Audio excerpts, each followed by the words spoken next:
வணக்கம் நண்பர்களே, உரிமைக்குரல் நிகழ்ச்சியில் சந்திப்பதில் மகிழ்ச்சி. இன்றைய நிகழ்ச்சி என்ன தலைப்பில் பயணிக்க இருக்கிறது என்பதை பார்க்கலாம். விவசாயிகளின் வாக்குகளை வாங்கப் போவது யார்? இந்த தலைப்பில் தான் விவாதத்தை நகர்த்த இருக்கின்றோம். விருந்தினர்களை அறிமுகப்படுத்தி விடுகின்றேன். அஇஅதிமுகவிலிருந்து வழக்கறிஞர் காசிநாத பாரதி, விவசாயிகள் சங்கத்தின் PR பாண்டியன், அரசியல் விமர்சகர் பொன் வில்சன் மற்றும் விடுதலை பறவைகள் கட்சியினுடைய டெல்லி ராஜா, நால்வரும் இணைந்திருக்கிறார்கள். நிகழ்ச்சிக்கு வரவேற்கிறேன். வணக்கம். காசிநாத பாரதி சார், நிகழ்ச்சி நான் உங்கள்கிட்டேருந்தே தொடங்குறேன். விவசாயிகள் சந்திக்கக்கூடிய பிரச்சனை பல இருக்குது இந்த 3 வருஷத்தில். விவசாயிகளுடைய வாக்குகளை வாங்கிறதுக்கான முனைப்புல பிரதானமாக இருக்கிறது யார் இன்னைக்கு? விவசாயி என்று தன்னை பெருமையாக அழைத்து கொள்ளுகின்ற தங்களில் ஒருவராகிய புரட்சித் தமிழர் எடப்பாடியார் அவர்களுக்கு தான் ஒட்டுமொத்த விவசாயிகளின் வாக்கு என்று விவசாயிகள் ஏற்கனவே முடிவு செய்து விட்டார்கள். அதை கட்டியங்கூறுற விதமாக தான் இந்த ப்ரோக்ராம் இருக்க முடியும். தமிழகத்தில் இருக்கின்ற விவசாயிகளினுடைய வாழ்வாதார பிரச்சனையாகிய காவிரி பிரச்சனையின் அடிநாதம் இன்றைக்கு முதலமைச்சராக இருக்கிற மு.க. ஸ்டாலின் அவர்களுடைய தந்தையார் மு. கருணாநிதி அவர்களால் துவங்கி வைக்கப்பட்டது என்பது வரலாறு உலகம் அறிந்த உண்மை.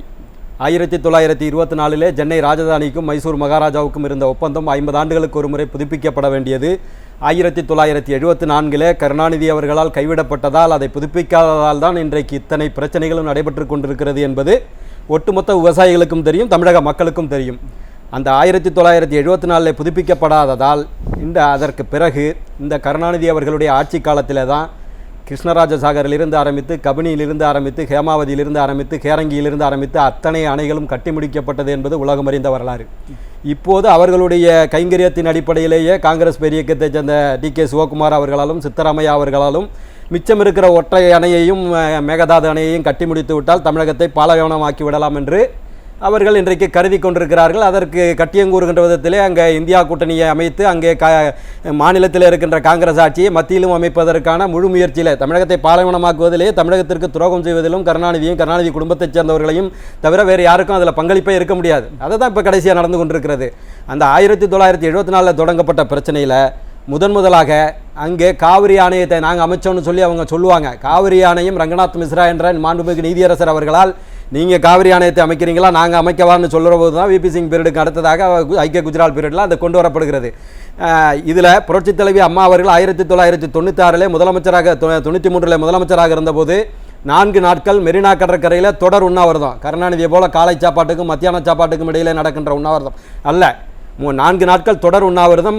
அன்னைக்கு முதலமைச்சர் அவங்க வந்து மெரினா கடற்கரையில் எனக்கு வந்து காவிரி பிரச்சனையில் தீர்வு கிடைக்கலன்னா நான் அந்த இடத்தை விட்டு எழும்ப மாட்டேன் என்று சொல்லி மத்திய நீர்வளத்துறை அமைச்சராக இருந்த VG சுக்லா இலங்கையில் இருந்தவரை தமிழகத்திற்கு வர சொல்லி PV நரசிம்மராவ் அவர்கள் அன்றைய பிரதமர் தமிழகத்திற்கு வர சொல்லி அவர் நேரடியாக புரட்சித் தலைவி அம்மா அவர்களை மெரினா கடற்கரையிலே வந்து சந்தித்து காவிரி பிரச்சனையில் நாங்கள் உரிய முடிவை எடுக்கிறோம் என்று உத்தரவாதம் அளித்ததற்கு பிறகுதான் புரட்சி தலைவி அம்மா அவர்கள் தன்னுடைய போராட்டத்தை கைவிட்டார்கள் என்பது உலகம் அறிந்த வரலாற்று நடிகிலும் விவசாயிகளுக்கு துரோகம் செய்த கட்சி திமுக. அதான் நம்ம அந்த துரோகத்தை திரும்ப திரும்ப எடுத்துக்காட்ட வேண்டிய கட்டாயத்தில் இருக்கிறோம். இன்னைக்கு புரட்சி தலைவி அம்மா அவர்கள் வழக்கு போட்டதற்கு பிறகு 2007 205 TMC தண்ணீர் வழங்க வேண்டும் என்று உச்சநீதிமன்றம் ஆணையிட்டதற்கு பிறகு அதை அரசியலிலே கொண்டு வருவதற்கு 2012 புரட்சி தலைவி அம்மா அவர்கள் திரும்ப ஆட்சிக்கு வந்ததற்கு பிறகுதான் நடைபெறுகிறது.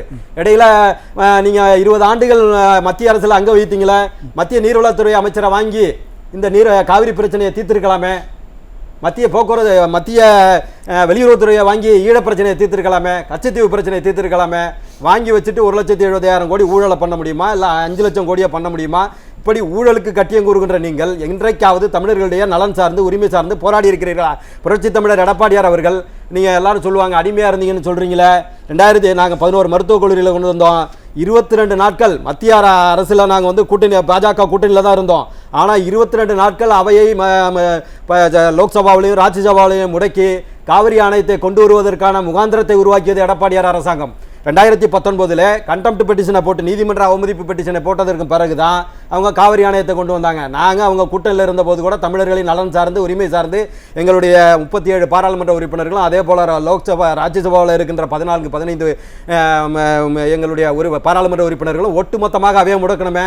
போன வாரம் வரைக்கும் 38 பாராளுமன்ற உறுப்பினர்களை வைத்துக்கொண்டு திராவிட முன்னேற்ற கழகம் இருந்தது. என்றைக்காவது தமிழர்களுடைய உரிமை சார்ந்து ஒரே ஒரு நாள் அவையை முடக்கணும்னு சொல்லுங்கள். நாங்கள் மணிப்பூர் பிரச்சனைக்கு பேசணும், ஐரோப்பா பிரச்சனைக்கு தேவையில்லைங்க, தமிழ்நாட்டு பிரச்சனைக்கு தான் உங்களுக்கு வாக்களித்து அனுப்பியிருக்கிறாங்க. தமிழ்நாட்டு பிரச்சனைக்கு என்னைக்காவது நீங்கள் வந்து ஒரே ஒரு நாள் அவையை முடக்கிருக்கீங்களா?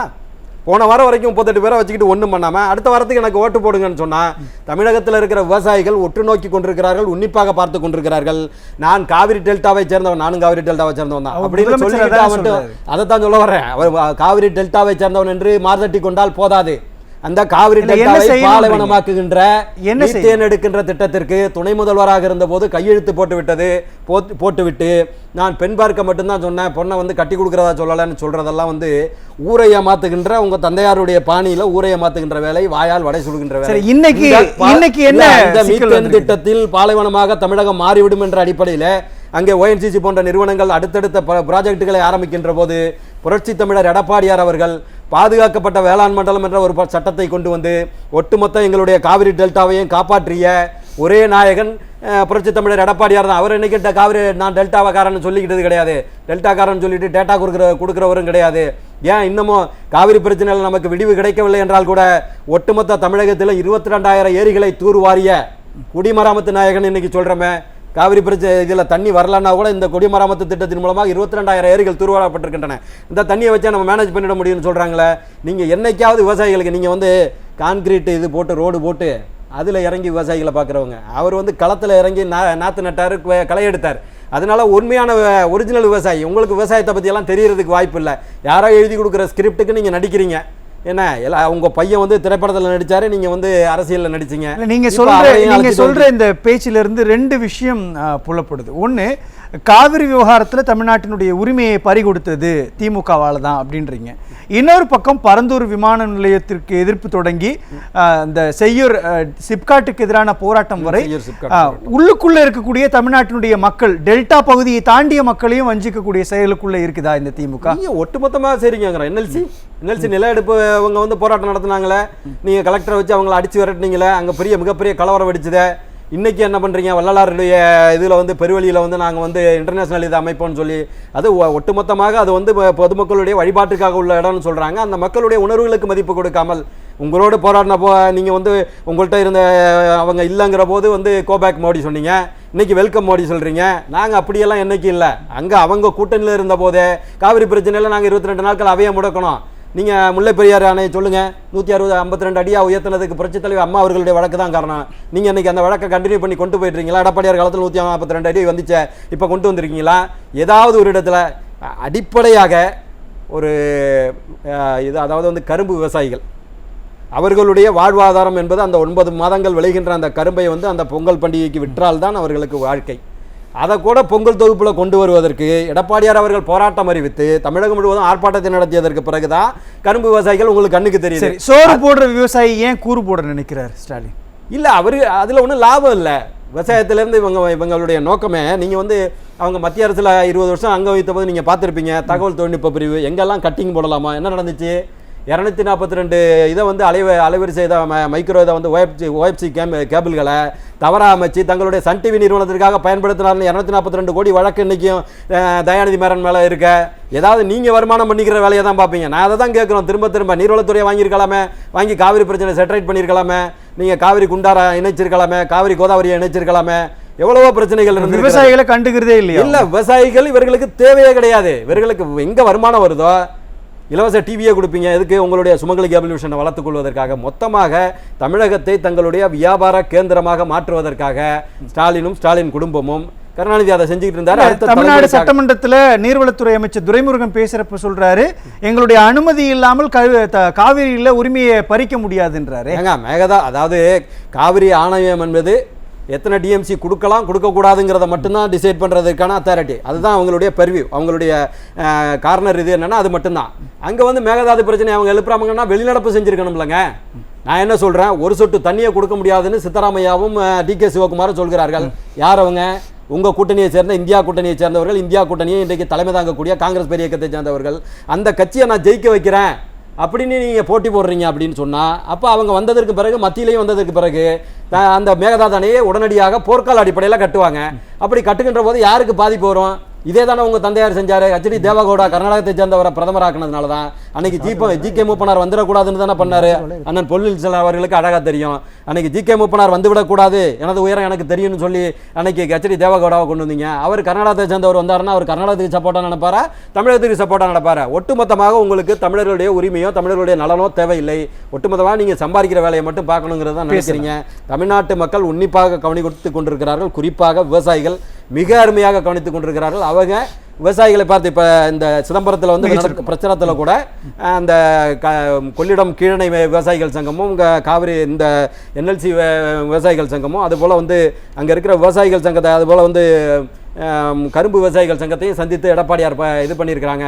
அவங்க அழகாக சொல்லியிருக்கிறாங்க, எங்களுக்காக போராடக்கூடியவர் எங்களில் ஒருவர் நீங்கள் தான், நீங்கள் வந்தால் தான் எங்களுக்கு வாழ்வு கிடைக்கும், 2026 வந்து எங்களை காப்பாற்றுங்க அப்படிங்கிற அளவுக்கு மன்றாடி கேட்கிறார்கள் என்று சொன்னால் அந்த அளவிற்கு நம்பிக்கை எடப்பாடியார் மீது வைக்கப்பட்டிருக்கிறது. அனைத்து இந்திய அண்ணா திராவிட முன்னேற்ற கழகம் என்றைக்கும் விவசாயிகளுக்கான இயக்கங்கிறது நிரூபிக்கப்பட்டிருக்கிறது. பேசலாம். பி.ஆர். பாண்டியன், கடந்த 3 வருஷமா விவசாயிகள் நிம்மதியா இருக்கிறாங்களா தமிழ்நாட்டில்? வணக்கம். விவசாயிகள் நிம்மதியா இருந்திருந்தா வாகன பிரச்சாரத்தை கைவிட்டுட்டு ஏன் மக்களை ஒரு இடத்துல மக்கள் போக முடியாத இடத்துல கூட்டி வச்சு பிரச்சாரத்தை செய்யணும் முதலமைச்சர்? ஓ, அந்த யுத்திக்கு பின்னாடி இந்த விளைவுகள் இருக்குதா? அப்போ என்ன சொல்றீங்க?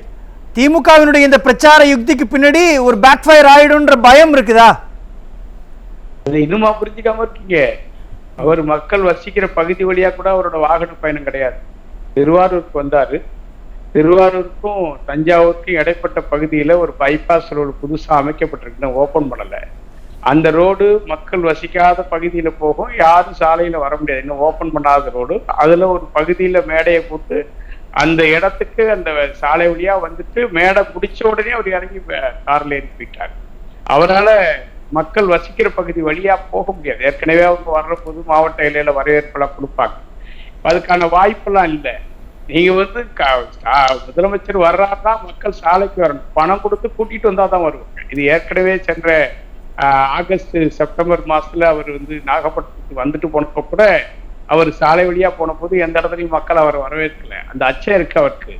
இன்னைக்கு அதனாலதான் அவர் தன்னுடைய பிரச்சார பயணத்தை மாத்திட்டார். விவசாயியோட எதிர்ப்பை எதிர்கொள்ள முடியாம தான் அவர் பிரச்சார பயணத்தை மாத்திட்டார். அவரோட டைப் ஆஃப் மெத்தட், அரசியல் பணியும் ஆட்சியோட பார்வையும் கார்பரேட் மயமாயிடுச்சு.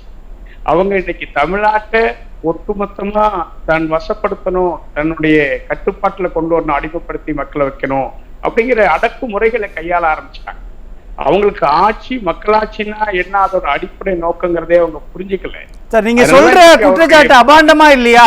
டெல்லியில விவசாயிகள் போராடுனா இங்க இருந்து வரக்கூடிய குரல் என்னுடைய குரல் என்றார் முதலமைச்சர் ஸ்டாலின். அவர் தமிழ்நாட்டினுடைய விவசாயிகளுக்கு துரோகம் பண்ணிடுவாரா? இல்ல, ஆட்சிக்கு வருவதற்கு முன்னாடி நீங்க சொன்னதுல எனக்கும் அவருக்கும் போட்டியே இருக்கும் போராட்டம் நடத்துறது. நான் அறிவிச்சு போராட்ட களத்துக்கு போறதுக்கு முன்னாடி அவர் ஒரு போராட்டத்தை அறிவிச்சு அங்க வருவார். இதெல்லாம் 2028க்கு முன்னாடி. இப்ப 2024 தான் மோடியோட ஒரு கூட்டணி வச்சுட்டாரு. வேடைகள்ல பேசிட்டு இருக்காரு சிறுபான்மை ஓட்டுகளை வாங்கறதுக்காக. மோடியோட ஸ்டாலின் கூட்டணி வச்சுட்டாரா விவசாயிகளை வஞ்சிக்கிறதுக்காக? இது ஏற்புடைய விமர்சனமா? இப்ப பிப்ரவரியில நடைபெற்று இருக்கிற விவசாயிகள் போராட்டத்துக்கு அந்த எஸ்கேஎம் என்பி அமைப்போட தமிழ்நாடு ஒருங்கிணைப்பாளர்கள் முறையிலையும் போராட்ட குழுல 14 பேருங்கிற முறையில நானும் ஒருவன். நான் நேரடியா கண்டுகளிச்ச நிகழ்ச்சி இந்த சுட்டுக் கொல்லப்பட்ட நிகழ்ச்சி சுகர்வன் சிங். இன்னை வரைக்கும் முதலமைச்சர் அதுக்கு கண்டனம் தெரிவிக்கலையே. சட்டமன்றம் நடந்துகிட்ட போதுதான் அங்க சுட்டு தள்ளினாங்க. வந்து ஒரு போர்க்குளமே நடந்தது 17 நாள். அங்க வந்து ஏதோ 2 நாடுகளுக்கு இடையில நடந்த போர் போல, உக்ரைன் போர் போல காசா போரோட பல மடங்கு கூடுதலான போராகவே அது விவசாயிகள் மீது தொடுக்கப்பட்டது. ராணுவம் காவல்துறையை கொண்டு மோடியே நேரடியா அந்த போரை நடத்தினார். ஒரு வார்த்தை முதலமைச்சர் கண்டிச்சிருக்கிறாரா? இன்னை வரைக்கும் ஏதாவது கண்டிச்சிருக்காரா? ஏற்கனவே விவசாயிகள் போராட்டம் நடத்தின போது தமிழ்நாட்டில் எடப்பாடியார் தலைமையில் ஆட்சி நடக்கிற போது வேளாண் விரோத சட்டங்களை திரும்ப பெறணும்னு தீர்மானம் போடணும்னு வலியுறுத்தினாரு. இன்னைக்கு சட்டமன்றத்துல இவரே தீர்மானம் போட்டிருக்கலாமே, விவசாயிகளை சுடாதீங்க, 2021 நீங்க கொடுத்த வாக்குறுதிகள் நிறைவேற்றணும் தீர்மானம் போட்டிருக்கலாம் இல்லையே. ஏன்னா அப்படி ஒரு தீர்மானம் போட்டா மோடிக்கு இவருக்குமான அரசு நிர்வாக ரீதியான நட்பு பாதிச்சு போயிடும். வெளிப்படையா அவங்க ஏதோ பெருசா நாங்க திராவிட கொள்கைன்னு தான் சொல்லி ஆட்சிக்கு அவங்க வந்து இன்னைக்கு ஓட்டு கேட்டுட்டு இருக்காங்க. அவருடைய மகன் உதயநிதி விளையாட்டுத்துறை அமைச்சர், அவர் திருவாரூருக்கு வந்த போகும்போது கூட தன்னுடைய தந்தையார அவர் முன்னிலைப்படுத்தி பேசல. எங்க தாத்தாவை நான் கலைஞர் ஆட்சியை நான் தருவேன், எங்க தாத்தாவை கலைஞருடைய அரசியல் பணியை நான் பின்பற்றுவோன்னு தான் சொன்னார் தவிர தன்னோட தந்தையார் பணியை பின்பற்ற சொல்லல. ஏன்னா இவங்களோட உறவுகள் எல்லாமே விவசாயத்துக்கு விரோதமாகவும் நூலுமா. நீங்க திரும்ப திரும்ப இந்த விஷயத்த சொல்லிக்கிட்டே இருக்கிறீங்க. மோடிக்கும் ஸ்டாலினுக்கும் இடையிலான உறவுன்றது நிர்வாக ரீதியிலான நட்புன்றீங்க. நிர்வாக ரீதியிலான நட்பு விவசாயிகளை வஞ்சிக்குதா? நிர்வாக ரீதியான 2 வகை இருக்கு. குடும்ப நிர்வாகம் இருக்கு, அரசு நிர்வாகம் இருக்கு. அரசு நிர்வாக ரீதியான உறவு முறைகள்ல நாம யாரும் எதிர்கொள்ளல. அந்த முறைகள் தான் அவங்க வேறுபடுறாங்க. அவங்க தன்னுடைய சொந்த நிர்வாக சொந்த குடும்ப பிரச்சனைகள் வழக்குகள் இதுல இருந்து அவங்க தப்பித்துக் கொள்வதற்காக மோடியை மேடைகள்ல கட்டி தழுவி ஆராத்துறாங்க. நான் கேட்கிறேன், 2021 வரைக்கும் பிரதமர் மோடியால தமிழ்நாட்டுக்குள்ள வர முடிஞ்சுதா? சென்னையில ஐஐடியுடைய பட்டமளிப்பு விழா வந்தவர் ஆளுநர் மாளிகை காம்பவுண்ட் சுவரை இடிச்சிட்டு தானே ஐஐடிக்கு போக முடியுது. இன்னைக்கு அவர் வாரத்துக்கு 3 முறை தமிழ்நாட்டுக்கு வர்றதுக்கான ஒரு சுற்றுலா தலமா இன்னைக்கு தமிழ்நாட்டை முதலமைச்சர் அவருக்கு ஒப்படைச்சிருக்காரு. இன்னைக்கு ஒரு கூட்டணியை உருவாக்கி போட்டி போடுற நிலையை உருவாக்கி இருக்கிறாரு. அதுக்கெல்லாம் யார் காரணம்? எடப்பாடியாரா இல்ல அம்மா ஜெயலலிதாவா இல்ல யார்? எல்லாமே இன்னைக்கு திமுக ஆட்சி காலத்துல தானே அவங்க வந்துட்டு போறாங்க. தேர்தல்ல முழக்கத்துல மேல போடுறாரு. 2 பேரும் கூத்து அடிச்ச கூட்டம் நம்ம பார்க்கலையா? சென்னையில எத்தனை நிகழ்ச்சிகள்ல 2 பேரும் கூத்தடிச்சாங்க. ஒரே கார் அடிவு, அவர் முன்னால இவர் பின்னால, இவர் பின்னால அவர் பின்னால, இதுதானே போனாங்க. எவ்வளவு விவசாயிகளை சுட்டு கொன்னுட்டு கூட கடைசியில கல்பாக்கம் வந்த போய் தான் வரவேற்றாங்க. மதுரைக்கு இதுக்கு போனாரு, ஒரு நிகழ்ச்சிக்கு மதுரைக்கு வந்தாரு, ராமேஸ்வரம் போனாரு, ராமநாதபுரம் போனாரு. இவங்க வரவேற்றாங்க. இன்னைக்கு நாங்க மதுரைக்கு வராதே, இப்போ கோபேக் மேடி, நீ விவசாயில சுட்டுத்தல்ல பாவி, நீ வராத, நாங்க கருப்பொடி காட்டினோம், எங்களை போலீஸ் வச்சு அடிச்சாரு. திருப்பூர்ல கல்பாக்கத்துக்கு வந்தாரு, நாங்க திருப்பூர்ல இருந்து கருப்பூடி காட்டினோம். அன்னைக்கு மோடி வந்தப்ப எல்லாம் கருப்பூடி காட்டவர், இன்னைக்கு சுட்டு தள்ளிட்டு வரப்ப கூட கருப்பூடி காட்டலையே. இதுதான் பெரியார் கொள்கையா? இதுதான் அண்ணாவோட ஆட்சியா? இதுதான் காமராஜர் ஆட்சியா? காமராஜர் ஆட்சிக்கு என்ன பெரிய கொடுமைன்னா? இல்ல, நான் நேரடியாவே கேட்கிறேன் பிஆர் பாண்டியன் உங்ககிட்ட. மோடி இதை சொல்லி அதை முழுவதுமாக எதிர்ப்பே இல்லாம ஸ்டாலின் இன்னைக்கு ஏத்துக்கிறாரா விவசாயிகள் விஷயத்துல? அப்படி சொல்ல முடியுமா எதுவும்? நான் கேட்கறது என்னன்னா, எம்எஸ் சாமிநாதன் குழு பரிந்துரையை நிறைவேற்றணும், வேளாண் விரோத சட்டங்களை திரும்ப பெறணும், குறைந்தபட்ச ஆதார விலை நிர்ணயத்துக்கான சட்டம் கொண்டு வரணும். இந்த முன்வைப்பு தான். அப்புறம் இலவச மின்சாரத்தை ரத்து செய்யக்கூடிய மின்சார ஒருங்குமுறை ஆணைய சட்டத்தை திரும்ப பெறணும். ஏன்னா இப்படி ஒரு 13 கோரிக்கை வச்சுதான் நாங்க போராடணும். அதுல வேளாண் விரோத சட்டங்களை 1.25 ஆண்டுக்கு பிறகு மோடி திரும்ப பெற்றாரு. அவர் அப்போ ஓப்பனா வெளிப்படையா உத்தரவாதம் கொடுத்தது, நான் எம்எஸ் சாமிநாதன் குழு பரிந்துரையை படிப்படியா நிறைவேற்றுவேன், எம்எஸ்பி குறைந்தபட்ச ஆதார விலைக்கான நிர்ணய சட்டம் கொண்டு வருவதற்கு உடனடியாக குழு அமைக்கிறேன்னு சொன்னாரு. இப்ப 3 ஆண்டு காலம் அவர் ஏமாத்திட்டாரு. அதுக்கு பிறகு இப்ப விவசாயிகளை சுட்டுக் கொள்ற போது, போராடுற போது, இவர் ஒரு மாநில முதலமைச்சர் ஏற்கனவே விவசாயிகளுக்கு போராடி விவசாயிகள் போராட்டம் மூலமா தான் ஆட்சியை கைப்பற்றினாரு. அவர் அந்த அடிப்படையில நீங்க பாத்தீங்கன்னா இன்னைக்கு அவரோட ஆட்சி விவசாயிகளை சார்ந்திருக்கா? என்னென்ன கூத்து நடக்குது? நான் கேட்கிறேன். ஊழலை பத்தி பேசுகிறாங்க 2 பேரும், வெக்கமா இல்ல? வேதாந்தா அங்க ஸ்டெர்லைட் ஆலையை எதிர்த்து போராட்டம் போது துப்பாக்கியால 13 உயிர்களை பறிகொடுத்த அந்த விவசாயிகள் அன்னைக்கு இருந்த ஆட்சியாளர்கள் மூடப்பட்டு, இன்னைக்கு என்ன நிலை? வேதாந்தாட்ட மோடியும் பணம் வாங்குறாரு, முதலமைச்சர் திமுகவும் பணம் வாங்கியிருக்கிறாங்க. நீங்க ஒழிச்சாங்க. அப்ப ஜெயலலிதா ஆட்சி காலத்துல லாட்டரியை ஒழிச்சாங்க. ஏன்னா மனித உழைப்பையே அவங்க சுரண்டுறாங்க, உழைப்பாளி மக்களை ஏமாத்தி சுரண்டுறாங்கன்னு லாட்டரியே ஒழிச்சாங்க. இன்னைக்கு மார்டினோட இவர் 630 கோடி வாங்குறாரு, அவர் 1320 கோடி வாங்குறாரு. அப்ப சாராய விற்கிறதுல இருந்து இப்ப அடுத்த இடத்துக்கு லாட்டரி விற்கிறதுக்கு போறாரா? என்ன அர்த்தம்? பேசலாம் பிஆர் பாண்டியன். இது உங்களுடைய முதற்கட்ட தகவலா கருத்தா பதிவு பண்ணிக்கிறேன். மீண்டும் நான் உங்ககிட்ட வரேன். டெல்லி ராஜா, விவசாயிகளுக்கு துரோகம் செய்யறத மட்டுமே திமுக 3 ஆண்டுகளாக அதிகப்படுத்தி இருக்கீங்களா?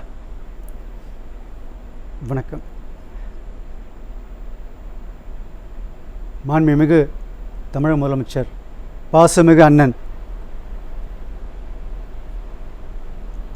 மு.க. ஸ்டாலின் அவர்களின் குரல் ஓங்கி ஒலிக்க உரிமை குரல் நேயர்களுக்கு என் அன்பான வணக்கங்கள். ஆனால் தமிழ்நாட்டு விவசாயிகளுடைய குரல் நாசமாக போயிடுச்சுன்ற விமர்சனமும் வருது. அவங்களுடைய குரல் வலை நெரிச்சிட்டிங்கன்றாங்க. விவசாயிகள் மட்டும் இல்லை, அனைத்து தொழிலாளர்களும் ஒட்டுமொத்த தமிழர்களும் இந்தியா கூட்டணிக்கு ஸ்டாலின் குரலுக்கு வாக்களிக்க போது உறுதி. சாயங்காலம் எதிர்த்து அத்தனை பேரும் டெபாசிட் இல்லாம இல்ல. டெல்லி ராஜா ஒன்னே ஒண்ணுதான், விவசாயிகளுக்கு நாங்க இதை செஞ்சிட்டோம்னு 3 ஆண்டுகள்ல சாதனைகளா நீங்க என்ன சொல்லுவீங்க? Very good. கலைஞர் ஆட்சியில கலைஞர் ஆட்சி வேணாம், இங்க வாங்க. வீட்டுக்கு ஸ்டாலின் ஆட்சிக்குள்ள வந்துருங்க. விவசாயிகளுக்கு வீட்டுக்கு ஸ்டாலின் ஆட்சிக்குள்ள கேள்வி 3 ஆண்டுகள்ல தலைவரோட 3 ஆண்டுகள்ல திமுக விவசாயிகளுக்கு என்ன செஞ்சிச்சு சொல்லுங்க. என்ன செய்யணும்னு நினைக்கிறீங்க, செய்யல நினைக்கிறீங்க? டெல்டா விவசாயிகள் நான் என்னென்ன சொல்றேன், டெல்டா விவசாயிகளுக்கு வற்றாத தண்ணி வரணும் காவிரியில. அதிமுக காலகட்டத்துல அந்த பிரச்சனை இல்ல, இன்னைக்கு பிரச்சனை தலைவிரித்தாடுது. இல்லாம அம்மா கிடைச்சிச்சா? ஜெயலலிதா வந்து விவசாயிகளுக்கான மின்சாரம் காவிரியில தண்ணி தங்கு தடை இல்லாம கிடைச்சிருக்குதா? அதிமுக ஆட்சியில என்ன வேணும்னு கேட்டீங்க, கரப்புரண்டு ஓடவே அம்மா நம்ம மெரினால வந்து உண்ணாவிரதம் இருந்தாங்களா? நான் கேக்குறேன் 2011 இருந்து 2011 எடுத்துங்க, 2011 இருந்து 2021 வரை அதிமுகவினுடைய 10 ஆண்டு ஆட்சியில மேட்டூர் அணை என்னைக்காவது ஒரு நாள் வத்தி போய் பார்த்திருக்கீங்களா? அதுதாங்க அதிமுக ஆட்சியில நம்ம இபிஎஸ் ஆட்சியில காவிரி கரப்புரண்டு ஓடுச்சு. ஆமா, ஓகே, தண்ணி பிரச்சனையே இல்லாம இருந்தது. ஆமா, ஓகே, போராட்டமே பண்ணல. ஆமா, யார் சொன்னது? நான் தான் சொல்றேன். யார் சொன்னது? நீங்க தானே சொல்றீங்க. எடுத்து பாருங்க. இல்ல, நான் ஒண்ணே ஒண்ணு தான் கேக்குறேன். காவேரி பிரச்சனை 10 ஆண்டு கால அதிமுக ஆட்சியில மேட்டூர் அணை வெற்றிச்சா? காவேரி ஜூன் மாசம் 12ஆம் தேதி டான்னு சொன்னா தண்ணி மேட்டூர் அணையில இருந்து திறந்து விடப்பட்டுச்சு அதிமுக ஆட்சி காலத்துல. திமுக ஆட்சியினுடைய 3 ஆண்டுகள்ல எத்தனை முறை மேட்டூர் அணை திறக்கப்பட்டுச்சு ஜூன் 12ஆம் தேதி சொல்லுங்க. வேற எதுவும் வேண்டாம், சொல்லுங்க. அடுத்த தலைப்புக்கு போயிடலாம். காவேரி பிரச்சனை காலங்காலமா இருக்கிற பிரச்சனை. அதெல்லாம் வேணாம். அது ஜூன் 12ஆம் தேதி மேட்டூர் அணை திறக்கணும்ன்றது வரலாற்று நிகழ்வு. கர்நாடகத்துல தோன்றி எல்லா வருஷமும் ஜூன் 12ஆம் தேதி மேட்டூர் அணை யார் ஆட்சியில் இருந்தாலும் திறப்பாங்க. கடந்த 3 வருஷத்துல மேட்டூர் அணை சொன்ன மாதிரி ஜூன் 12ஆம் தேதி திறக்கப்பட்டுச்சா? வானம் பொய்க்கிறது இல்ல, மழை பொய்க்கிறது இல்ல. இயற்கை திமுக ஆட்சிக்கு வந்ததுனால வானம் பொய்க்கிறது இல்லன்றீங்களா? நம்ம 4 திமுக ஆட்சிக்கு வந்தா மழை வராதுன்னு நீங்களே சொல்றீங்க. வந்தது யாரோட ஆட்சியில? கொரோனா வந்தது யார் ஆட்சியில? ஸ்டாலினோட ஆட்சியில தான் வந்துச்சு. மோடியோட ஆட்சியில தான் வந்துச்சு. வீட்டுக்கு அனுப்புனாங்க, கொரோனாவையே வீட்டுக்கு அனுப்புனாங்க, விரட்டி அனுப்புனாங்க. 4 வருஷம் ஆட்சியில விரட்டி அனுப்பப்பட்டது. சுடுகாடா ஆனது இந்த யாரோட ஆட்சி? நம்ம இபிஎஸ் அண்ணா ஆட்சி, மோடி ஆட்சி தானே சொல்றீங்க. ஸ்டாலின் ஆட்சி தானே சொல்றீங்க. இபிஎஸ் ஆட்சியில 21ல தான் சார் எடப்பாடி முதலமைச்சரா தோன்றின நேரத்துல தமிழ்நாடுல இந்தியால உலகமே சுடுகாடா. ஏங்க உலகமே ஆனதை எப்படி எடப்பாடியார் பேர்ல அதுதாங்க அவளும் உலகம் முழுவதும் வந்ததை எப்படி எடப்பாடியார் பேர்ல? எங்க தலைவர் முதலமைச்சரா பொறுப்பேற்றதும் பூமி வீட்டுக்கு அனுப்பி அதான நிலைமை. அதுதாங்க இயற்கை நியதின்னு ஒண்ணு இருக்குல்ல, இயற்கை நியதின்னு இருக்குல்ல. அதான் சொல்றேன், அந்த இயற்கை நியதி திமுக ஆட்சி காலத்துல சரியா செய்யல. அப்போ திமுகவோட ஆட்சி விரும்பலையா இயற்கை நியதி? தமிழ்நாடு அதான் வெளியில பேசுறாங்க. செல்வ செழிப்பா இருக்கிறது திமுக ஆட்சி. என்ன செழிப்பா இருந்தாங்க? செழிப்பா இருக்கு. இல்ல இல்ல, தமிழ்நாடுங்கிறது சபரிசனம் பொற்கால ஆட்சியா இருக்கு தமிழ்நாட்டுல. டெல்லி தமிழ்நாடு முழுக்க இருக்கட்டுங்க, மக்கள் பெண்கள் இருக்கட்டும், விவசாயிகள் சந்தோஷமா இருக்கிறாங்க. விவசாயிகள் மட்டும் இல்ல, மக்களே சந்தோஷமா இருக்கிறாங்க. 3 திட்டத்தை சொல்லுங்க. 1000 ரூபாய் திமுக இத்தனை கால ஆட்சியில மாதம் 1000 ரூபாய் பிபிஎஸ் கொடுத்தாரா? 1,45,00,000 போய் சேரல. மாதம் 1000 ரூபாய் இருந்தா யா விரட்டி அடிக்கிறாங்க. மாதம் 1000 ரூபாய் கொடுக்கிற ஆட்சி உச்சத்துல விரட்டி அடிக்கிறாங்க. பெண்களுக்கு சந்தோஷப்படக்கூடிய ஆட்சி. இருங்க ஒரு நிமிஷம் இருங்க. 7 விவசாயிகள் மேல ஏன் குண்டாஸ் போட்டீங்க? மகிழ்ச்சியா இருக்கிறாங்கல்ல. பரந்தூர் விமான நிலையத்துல ஏன் அந்த மக்கள் சிறைப்பிடிக்கப்பட்டாங்க? விவசாயிகள் சந்தோஷமா இருக்கிறாங்கல்ல. டெல்டா மாவட்ட மக்கள்ல எலிக்கறி திரும்ப தின்னக்கூடிய நிலைமையில தான் இன்னைக்கு டெல்டா விவசாயம் இருக்குது. கடைமடை பகுதிக்கு இன்னும் தண்ணி போய் சேரல. தினத்தந்தி படிச்சு பாத்தீங்களா? நீ நியூஸ்ல பாத்தீங்களா எலிக்கறி யார சாப்பிட்ட விவசாயின்னு? இல்ல அந்த சூழல்ல தான் இருக்கு. பேப்பர்ல பாத்தீங்களா? இல்ல அந்த சூழல்ல தான் இருக்கு. இந்த பேஜ்ல இந்த நான் வந்து எந்த பேப்பரையும் மேற்கோள் காட்டல. கேளுங்க. இல்ல நான் எந்த பேப்பரையும் மேற்கோள் காட்டல. அந்த ஒரு சூழல்ல தான் இருக்கு. டெல்லி ராஜா ரொம்ப 3 கேள்வி. டெல்லி ராஜா சொல்லுங்க சார், சொல்லுங்க. 7 விவசாயிகள் மேல என்ன காரணத்துக்காக குண்டாஸ் போட்டீங்க? 1, கடைமடை பகுதிக்கு ஏன் இதுவரை தண்ணி போய் சேரல? 2, செய்யூர் பரந்தூர் விமான நிலையம் ஏன் இன்னையும் தனித்தீவா அந்த கிராமம் மாத்தப்பட்டிருக்கு? 3 பதில் சொல்லுங்க போதும். என்எல்சியை சேர்த்துக்கு 4. விமான நிலையம் வேணுங்கிறது இன்னைக்கு நாட்டோட வளர்ச்சிக்காக மத்திய அரசு கொண்டு வந்து அவங்க நல்ல ஆக்குபை பண்ண சொல்லி கேட்டிருக்காங்க. அதுக்கு ஸ்டேட் கவர்மெண்ட் பண்ணலாமா டிஸ்கஷன். மத்திய அரசுடைய ஊதுகுழல் அதிமுக ஊதுகுழல் இல்லைங்க. ஒரே கேள்விதான். பரந்தூர்ல விமான நிலையம் மத்திய அரசுடைய ஊதுகுழல் அதிமுக அரசாங்கம் மக்கள் குரலா ஊதுகுழலா கூட்டணியே வச்சுட்டாங்கன்னு பிஆர் பாண்டியன் சொல்றாங்களே. சொல்லுங்க. மதவாத கட்சியோட நாங்க எப்படிங்க கூட்டணி? அப்புறம் எப்படிங்க அவங்க சொன்னாங்க மதவாத நாங்க கட்சி செஞ்சோம் 4 வருஷம் சொல்றீங்க? அம்மா சாமி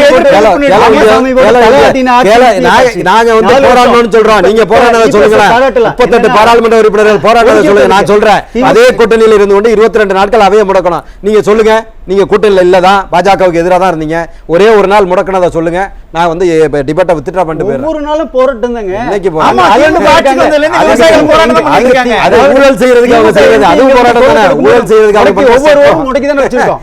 ஊழல் பண்றது பண்ற இல்ல, டெல்லிராஜா, மூணுக்கு நான் கேட்ட அந்த 3 கேள்விக்கான பதில் பார்லிமெண்ட்ல இல்ல இல்ல யூபிஎஸ் ஆட்சியில கொண்டு வந்த இருங்க, சட்டத்தை நான் கேட்ட மூணே கேள்விக்கான பதில் உங்கள்ட்ட இருந்து வரல டெல்லிராஜா. கண்ணு மூடி கையெழுத்து 4 ஆட்சி நீட்டை கொண்டு வந்து பாருங்க. பரந்தூர் காந்தி மக்கள் செல்வதானங்க ஏன் பிரச்சாரம் தனித்தீவா வைக்கப்பட்டிருக்கிறாங்க? இன்னைய வரை இந்த நிமிஷம் விவாதம் நடக்கிற இந்த நொடி வரை உளவுத்துறையினுடைய நேரடி கட்டுப்பாட்டுக்குள்ள பரந்தூர் மக்கள் இருக்கிறாங்க. ஏன் சார் பரந்தூர் வந்து ஏர்போர்ட்டுக்கு கேட்டுட்டு இருக்காங்க நிலத்தை. அதுல இருக்க சில மக்கள் எதுக்கு தெரிவிக்கிறாங்க? ஏன் உளவுத்துறையை விட்டு கண்காணிச்சிட்டு இருக்கீங்க? அங்க விவசாயிகள் தானே இருக்கிறாங்க. ஏன் உளவுத்துறை பரந்தூர் முழுக்க விவசாயிகள் கிடையாதுங்க. அது பல தட்டு மக்கள் இருக்கிறாங்க. பரந்தூர்ல பல கிராமம் இருக்குது, அந்த பகுதியில பல கிராமம் இருக்குது. ஏன் இன்னமும் கண்காணிக்கப்படுறாங்க? ஏன் சிறை வைக்கப்படுறாங்க மக்கள்? எங்க சிறை வச்சிருக்காங்க? பரந்தூர் சுற்றி இருக்கக்கூடிய கிராமங்கள் புழு சிறையில இருக்காங்க. திறந்தவெளி சிறையா இருக்குது.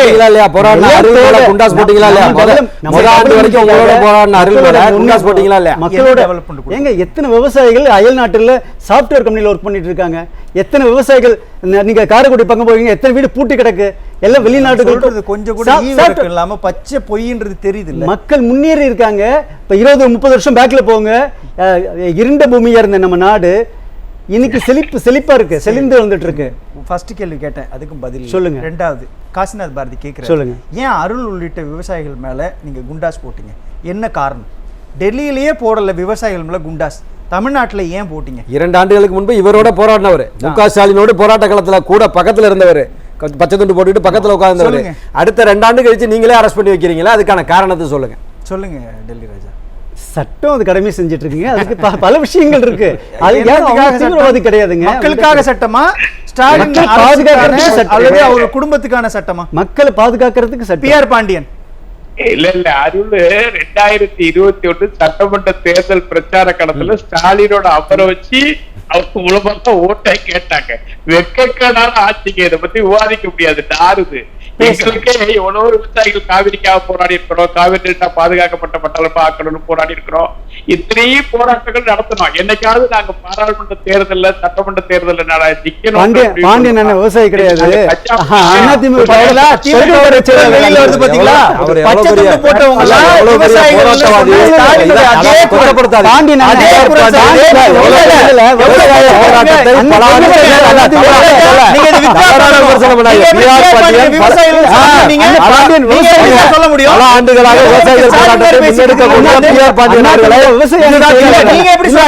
திமுக மனநிலை, திராவிட முன்னேற்ற கழகத்துக்காரர்களுடைய மனநிலை பாண்டியனுக்கு எதிராக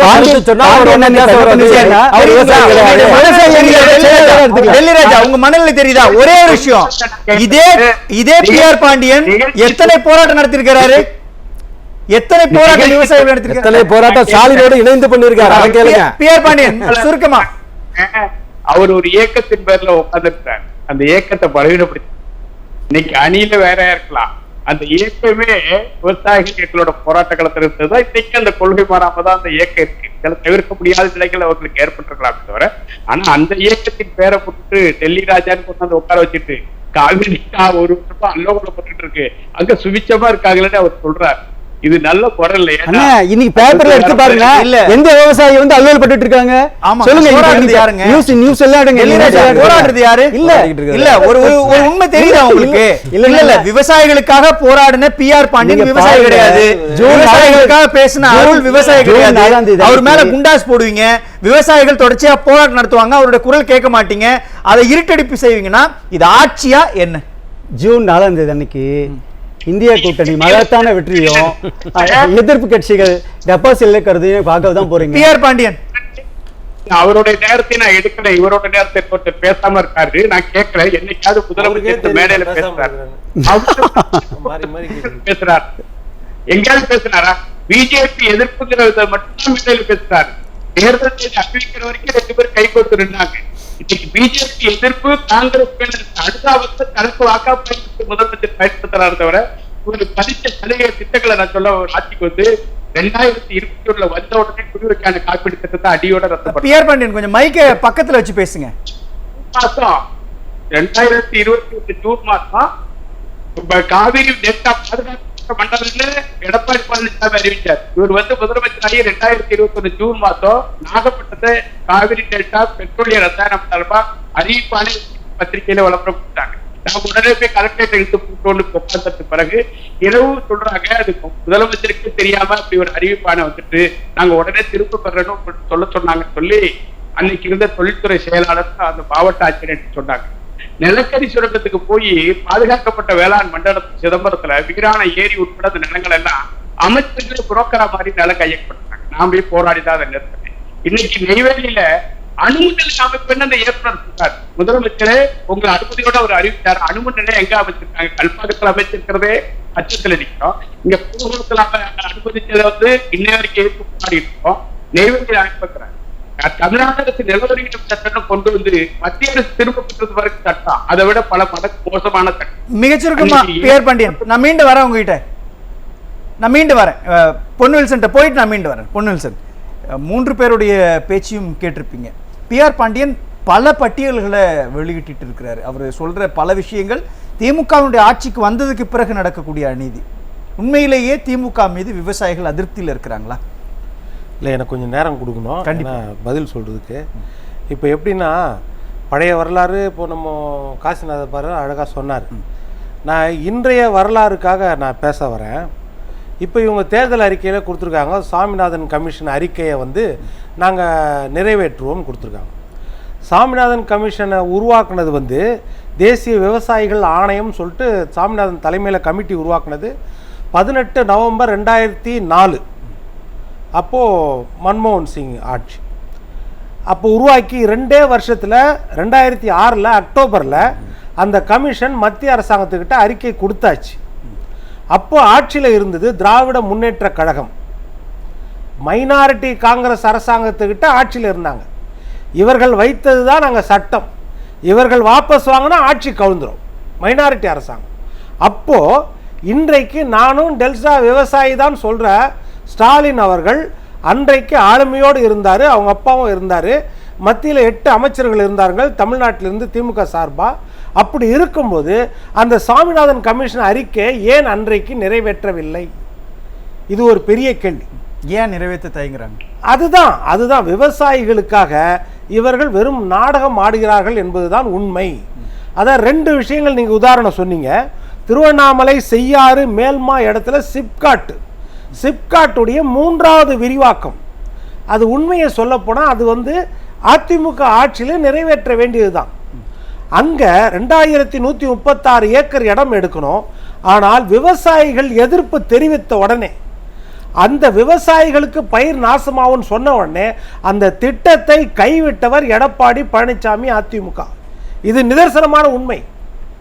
அந்த திட்டம் அப்படியே கைவிட்டாச்சு. இதற்கு மேலே செய்யக்கூடாது, சிப்காட்டுடைய 2 எக்ஸ்டென்ஷன் போதும் அப்படின்னு நிறுத்தின திட்டத்தை இவர்கள் மறுபடியும் ஆரம்பித்து அந்த திட்டத்தை செயலாக்கம் கொண்டு வரும்போது தான் அருள் தலைமையில் அருள், பச்சையப்பன், தேவன், சோழன், திருமால், மாசிலாமணி, பாக்கியராஜ் அத்தனை விவசாயிகளும் அங்கே போராட்டம் நடத்துகிறாங்க.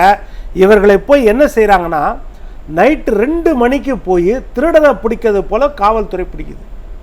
வீட்டில் போய் 2 மணிக்கு பிடிச்சு கொண்டு வந்து போட்டு 15ஆம் தேதி அவர்கள் மேலே ஆட்சியர் என்ன செய்கிறார்னா குண்டர் தடுப்பு சட்டம் போடுறார்.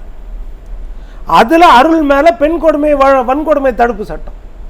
இத்தனை சட்டத்திலையும் ஒரு கிரிமினல் மேலே போடுற மாதிரி உலகத்திலேயே விவசாயிகள் மேலே குண்டர் தடுப்பு சட்டம் போட்ட ஒரே ஆட்சி இந்த திமுகவின் திராவிட மாடல் ஆட்சி. இந்த கரையை யாராலுமே நீக்க முடியாது. இது ஒரு பெரிய கரை அந்த அரசாங்கத்திற்கு.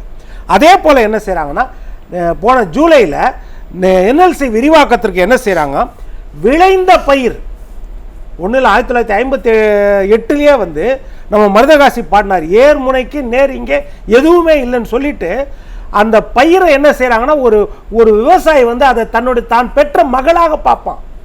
அதுதான் வளைஞ்சு சும்மா பார்க்குறிய தரையின் பக்கமாக இது வளர்த்து விட்ட தாய்க்கு தரும் ஆசை முத்தமா அப்படின்னு மருதகாசி பாடுவார்.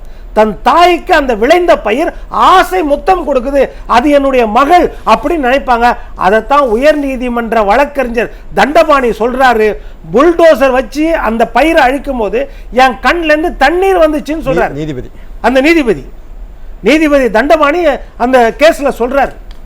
அப்படி சொல்லிட்டு அவர் சொல்றாரு, சோழ நாடு சோறு உடைத்த நாடு. வடலூர் வள்ளலாருக்கு பக்கத்துல தான் நெய்வேலி இருக்குது. அந்த வள்ளலார் மையத்துக்கு பக்கத்துல அந்த வடலூர்ல பிறந்த வள்ளலாறு வாடிய பயிரை கண்டபோதெல்லாம் வாடினேன்னு சொன்னார. இந்த கண் நெஞ்ச திராவிட முன்னேற்ற கழக ஆட்சியில ஏன் அந்த பயிரை புல்டோசரை வச்சு அடிக்கிறீங்கன்னு கேட்ட உடனே என்எல்சி நிர்வாக வழக்கறிஞர் என்ன சொல்றாருன்னா, ஐயா 20 வருடத்துக்கு முன்னாலே நாங்க கைப்பற்ற நிலம். அவர் நியாயத்தை பேசுறார், சட்டத்தை பேசுறார். 20 வருஷத்துக்கு முன்னாடி நாங்கள் கைப்பற்ற நிலம், 10 வருஷத்துக்கு முன்னாடியே 3 மடங்கு நிவாரணம் கொடுத்துட்டோம் அந்த விவசாய மக்களுக்கு. அப்போ நீதிபதி கேட்கிறாரு, உங்களுக்கு கருணை இல்லையா? 20 வருஷம் காத்திருந்தீங்கல்ல, ஒரு 2 மாசம் அந்த பயிர் விளையிறது அறுவடை பண்றது காத்திருக்க முடியாதா? 20 வருடம் காத்திருந்த உங்களுக்கு கல் நெஞ்சத்தோட 2 மாசம் காத்திருக்க பொறுமை இல்லையா? புல்டோசர் வச்சு அந்த விளைநிலத்தை அழிக்கிறீங்களா? அதை பார்த்துட்டு இருக்கிற அந்த தாய்க்கு தான் பிள்ளை அழியுதேன்னு கோபம் வருமா இல்லையான்னு யார் கேட்கிறா? நீதிபதி கேட்கிறாரு. அவருக்கு மக்கள் ஓட்டு போடல. விவசாயி 2021 அவருக்கு ஓட்டு போடல. அவரை தன்னை ஆட்சி செலுத்தணும்னு ஸ்டாலின் மாதிரி அவருக்கு ஓட்டு போடல. ஆனா அந்த நீதிபதிக்கு இருக்கிற கருணை ஏன் ஆளுகின்ற திராவிட முன்னேற்ற கழகத்துக்கு இல்லை?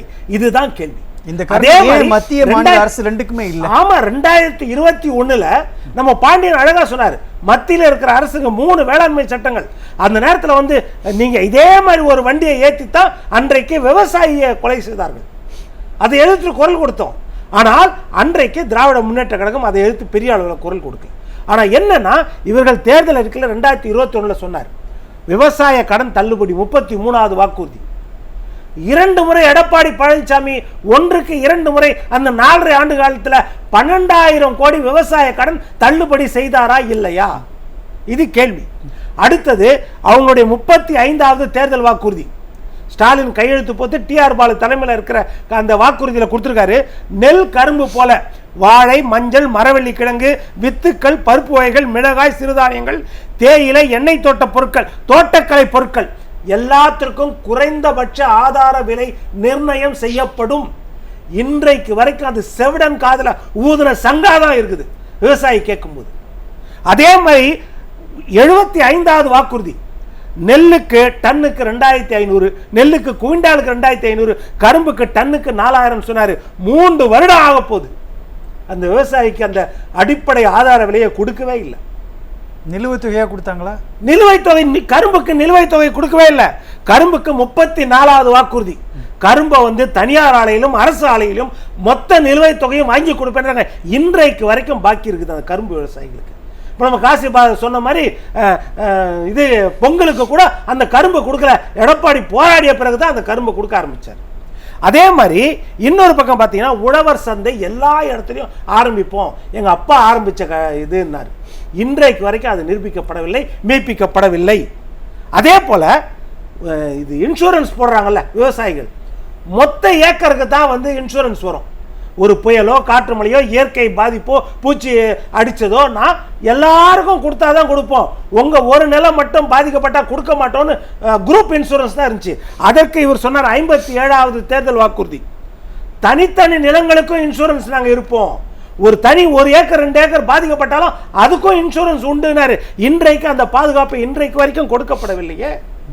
சரி, இதை தான் கொடுக்கல. நீங்க ஜெயலலிதா அம்மாவும் எடப்பாடி பழனிசாமியும் கொடுத்த இலவச ஆடு மாடு கோழி அந்த திட்டத்தையும் ரத்து பண்ணி அந்த மக்கள் பால் வாய்ட்டு இருந்த அந்த மக்கள் வயிற்றுல பால் வாத்திருந்தாங்கல்ல, அதனாலதான் நம்மளுக்கு ஆவின்ல கூட கிட்டத்தட்ட 30-38 லட்சத்துக்கு லிட்டருக்கு கொள்முதல் பண்ண முடிஞ்சது. இன்றைக்கு அந்த மக்கள் தண்ணீரையோடு வாழ முடியல. ஒண்ணு வேணாம், நீ இது மகாத்மா காந்தி ஊரக வேலை வாய்ப்பு திட்டத்தை 100 நாள் 150 நாள் ஆக்குவேன்னு சொல்லிட்டு அந்த வாக்குறுதியிலே கொடுத்தீங்க. 48 லட்சம் விவசாயிகளுக்கு நகை கடன் தள்ளுபடின்னு சொல்லிவிட்டு வெறும் 13 லட்சம் விவசாயிகளுக்கு மட்டும் நகை கடன் தள்ளுபடி செய்துவிட்டு 35 லட்சம் விவசாயிகள் நகை அடகுல போயிடுச்சுல, மூழ்கி போயிடுச்சுல. அப்ப அவர்களுக்கு என்ன பதில்?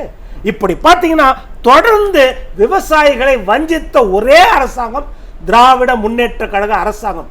அப்போ விவசாயி எப்படி ஓட்டு போடுவான்? ஏன் ஓட்டு போட மாட்டான்? நிச்சயமா இதெல்லாம் இப்ப நான் சொன்ன அறிக்கையெல்லாம் பாத்தீங்கல்ல. ஆனா மத்தியில அடிமையாட்சின்றாங்க. அந்த ஆட்சி இருக்கும் பொழுதுதான் கிராமப்புறத்துல விவசாயி ஏர் ஓட்டுறான் பாருங்க, அவன் விவசாயி அரசு பள்ளியில படிச்சாலும் அவனும் டாக்டர் ஆகணும்னு சொல்ற 7.5% இடஒதுக்கீடு வாங்கி கொடுத்தவர் எடப்பாடி பழனிசாமி.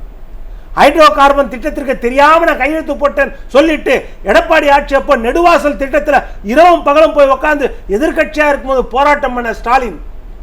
ஆனா கையெழுத்து போட்டது புரிந்துணர்வு ஒப்பந்தம் அவர்தான்.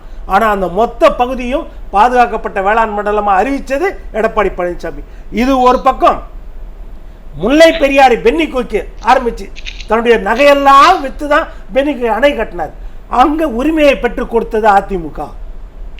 காவிரி மேலாண்மை ஆணையத்துல உரிமையை பெற்றுக் கொடுத்தது அதிமுக. சொன்னாரு ஜெயலலிதா அம்மா உண்ணாவிரதாங்க. 2018 அதே மாதிரிதான் நம்ம எடப்பாடி பழனிசாமி மத்தியில் அடிமையாட்சினாங்க. ஆனா 22 நாள் அங்க நாடாளுமன்றத்தை முடக்கி அந்த மகாத்மா காந்தி சிலை முன்னால பார்த்தீங்கன்னா இன்னைக்கும் தெரியும் அந்த பதாகைகளை, எங்களுக்கு நியாயம் வேண்டும் காவிரி பிரச்சனையில அப்படின்னு காவிரி மேலாண்மை ஆணையத்தை அமைத்து கொடு அப்படின்னு ஒரு போராட்டம் பண்ணி 2018 அமைக்க வச்சாரா இல்லையா? அதுதான் ஒரு ஆளுமை திறன். அதனால விவசாயிகளை பொறுத்த வரைக்கும் இன்னைக்கு என்ன நினைக்கிறாங்கன்னா, மக்கள் பாதுகாப்பா இருக்கணும். நான் விவசாயி பாதுகாப்பா இருக்கணும்னா கண்டிப்பா எடப்பாடி பழனிசாமி அதிமுக வரணும். அதைத்தான் இன்றைக்கு எடப்பாடி ஒன்று சொன்னாரு, இந்த கட்சியை எந்த கொம்பனாலும் வீழ்த்த முடியாது. காரணம் என்னன்னா, தெய்வத்தால் ஆரம்பிக்கப்பட்ட கட்சி. யார் தெய்வம்?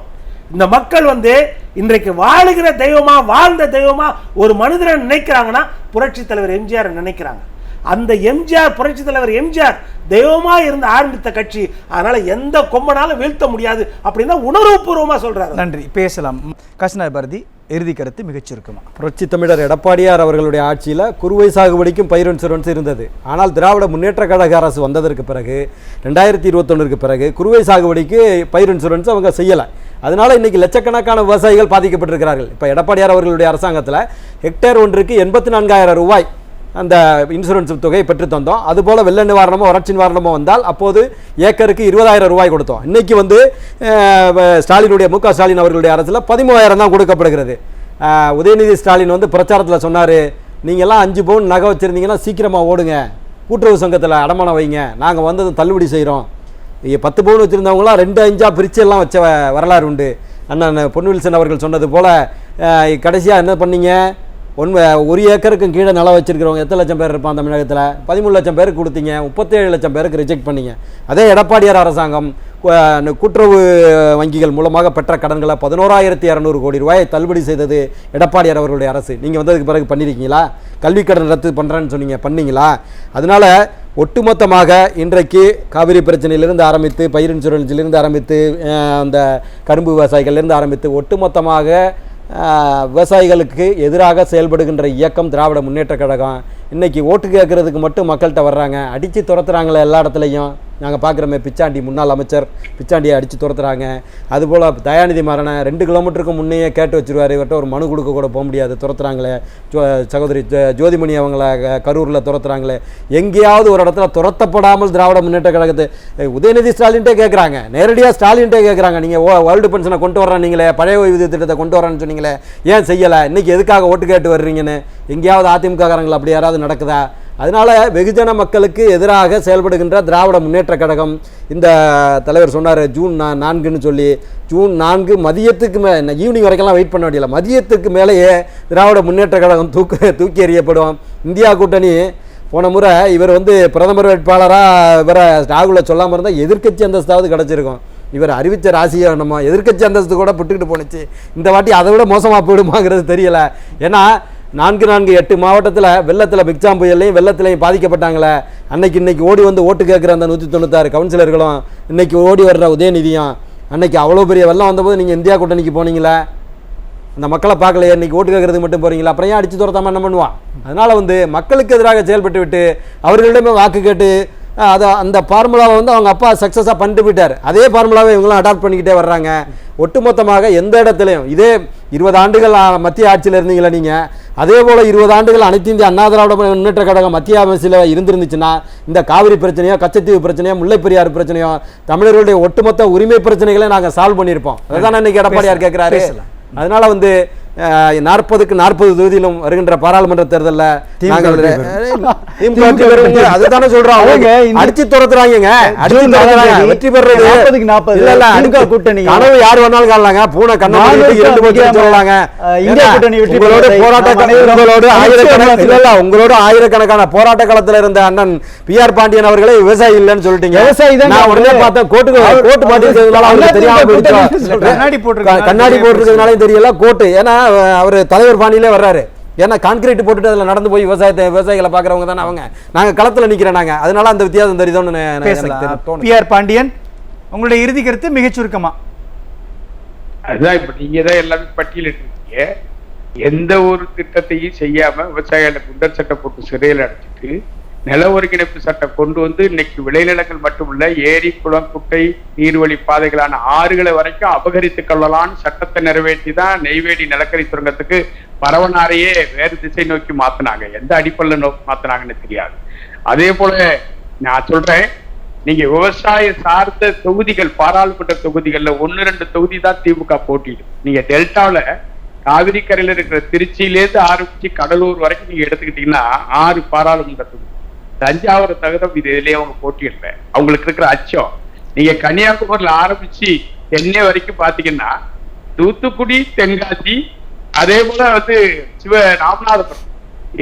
இதை தவிர இவங்க ராமநாதபுரமும் முஸ்லீம் லீக் வேற எங்க போட்டிடுறாங்க? விவசாயம் சார்ந்த பகுதிகளில் துணிவு இருந்தா திமுக போட்டியிடட்டுமே. எந்த தொகுதியில போட்டிடுறாங்க சொல்லுங்க, பட்டியலிடுங்க. நீங்க திருப்பூர் கொடுத்திருக்காங்க, அதுதான் சத்தியமங்கலம், ஈரோட்டுல வந்து விவசாய சார்ந்த பகுதி. திருப்பூர் தொகுதியில் போட்டிடுறாங்களா? இல்ல. இவங்க வந்து திட்டம் விழுப்புரம் வரைக்கும் போட்டிடுறாங்களா? கிடையாது. அதனால இவங்க விவசாயத்தை அள்ளிய விட்டு போயிட்டாங்க. திமுக அவங்க போட்டிக்கிற தொகுதிகளே சான்று. அதனால திமுகவுடைய சட்டம் இந்த பக்கம் திருமட்டக்குடியில 6 சக்கரான விவசாயிகள் பேர்ல கடனை வாங்கி ஏமாத்திட்டாங்க. 600 கோடி ப்ரூவ் ஆயிடுச்சு. எடப்பாடி என்ன பண்ணாரு? ஆட்சி காலத்துல போராட்டம் நடத்துறோம், கடலூர்ல ராபி தியாகராஜனை பிடிச்சி சிறை வச்சுட்டார். அண்ணா அப்புறம் ஏன்னா ஒரு தோக்கடிச்சிங்க விவசாயிகளாம் போட்டு நம்ம எப்படி ஜெயிக்க வச்சு முதலமைச்சர் வச்சுக்கலாமே. அவர் கேட்ட முக்கியமான ஒரு கேள்வி என்ன தெரியுங்களா? தவறு எந்த பகுதியிலும் திமுக ஏன் போட்டியிடல? இல்ல அவரை பேச இல்லங்க, உங்க விவசாயிங்க எதனால தோக்கடிச்சிங்க? 1.5 வருஷமா இன்ன வரைக்கும் போராடிட்டு இருக்காங்க. ஒரு பக்கம் இவங்களை போராட வச்சு போலீஸ வச்சு மறைச்சிட்டாங்க, ஒரு பக்கம் ஆளை வைக்க சொல்லி பாதுகாப்பு. அண்ணே நீங்க அரசியல் பேசுறீங்க, நீங்க அரசியல் பேசுறீங்க அண்ணே, திமுக எதிரா பேசுறீங்க. விவசாயி மட்டும் இல்ல, தமிழ்நாடு முழுக்க 40 தொகுதியிலையும், பாண்டிச்சேரி உட்பட 40 தொகுதியிலையும் வெற்றி பெற வச்சு பேசுங்க. PR பாண்டியன், நீங்க பேசுறது கொஞ்சம் ஆடியபிளா இல்ல. நீங்க அவரை கொஞ்சம் நிறுத்த அவரெல்லாம் பேசி முடிச்சுட்டு நான் பேசுறேன். நாங்க தேங்காய் அண்ணே நீங்க விவசாயியா பேசல, திமுக எதிர்ப்பணியா இருந்து பேசுறீங்க. அண்ணா திமுக விவசாய அணியா பேசுறீங்க. நீங்க பொறுத்து இருந்து பாருங்க, உங்க ஓட்டு வேணா கிடைக்காம இருக்கலாம். தமிழ்நாட்டுல இருக்க 8 கோடி மக்களும். டெல்லி ராஜா, நீங்க எப்படி ஒரு ஒரு பர்சன் மேல நீங்க வந்து லேபிள் குத்த முடியும்? என்ன லேபிள்? இல்லனா அவர் சொல்ற பாயிண்ட் ரொம்ப முக்கியமான. கருத்துக்கு பதில் கருத்து சொல்லுங்க. சொல்ற பாயிண்ட்ல பதில் கருத்து சொல்லுங்க. அவங்க தவறா சொல்றீங்களே, நியாயமா இது? கருத்தால எதிரீங்க, விவசாயில ஆதரவா பேசுறீங்க, இதெல்லாம் பேச்சா? அவர் கேட்ட முக்கியமான கேள்வி, விவசாயிகளுக்கு நீங்க செஞ்சிருக்கீங்கல்ல, ஏன் டெல்டா பகுதியில திமுக போட்டி போடல? அத சொல்லுங்க. ஏன் போட்டியிடல? கூட்டணி கொடுத்துருங்க. போட்டி போடல. கூட்டணி கொடுத்துருக்கோம் கேக்குறாங்க. நீங்க போடல, அதுதான் தோல்வி பயன் சொல்றாரு. விவசாயியா சொல்றாரு. எப்படிங்க பயங்கிறது? தஞ்சாவூரை தாண்டி வேற எந்த பகுதிகளில் திமுக போட்டி போடுது? ஒரே ஒரு விஷயம், சட்டமன்ற கூட்டத்தொடர் கடைசி நாள்ல 17 மசோதாக்கள் விவாதம் இன்றி நிறைவேற்றினாங்க. அதுல ஒரு மசோதா தான் நில ஒருங்கிணைப்பு மசோதா. அதை பற்றி டெல்லி ராஜா சொல்லுவாரா? அது எவ்வளவு ஆபத்தான மசோதான்னு? யார் கொண்டு வந்த மசோதா? அது திமுக.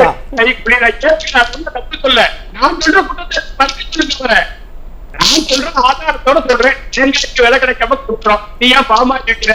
தேங்காய் வைக்கலாம்ல. தேர்தல் போனோம், தேர்தல் பயன்படுத்தோட அவர் சொன்னாரு.